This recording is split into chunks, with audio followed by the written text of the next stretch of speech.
Facing Moses, Joseph, Esther, David. So the background of these ones, you could tell they were not people of influence and affluence.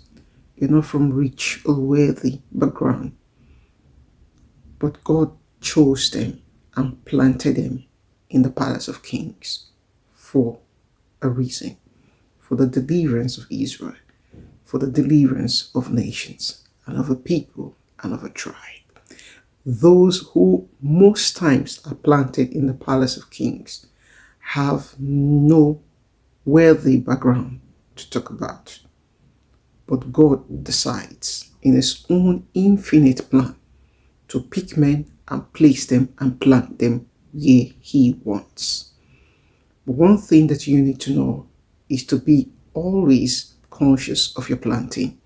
If you are in the wrong place, if you are planted in the wrong place and you begin to take root there, it will not be long. The root will stop.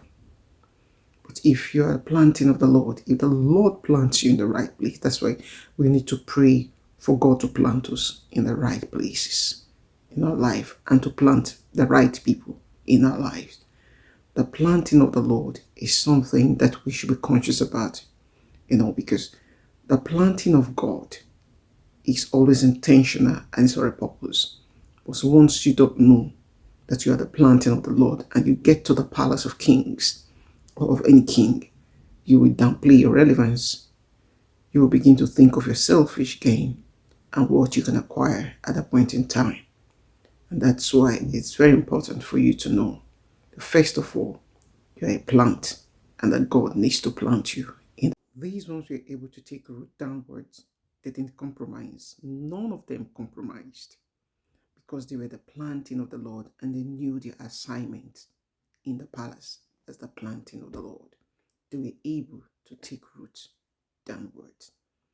The planting of the Lord is always nourished. The people were conscious of the God that they serve. They were conscious of the hand of God upon their life.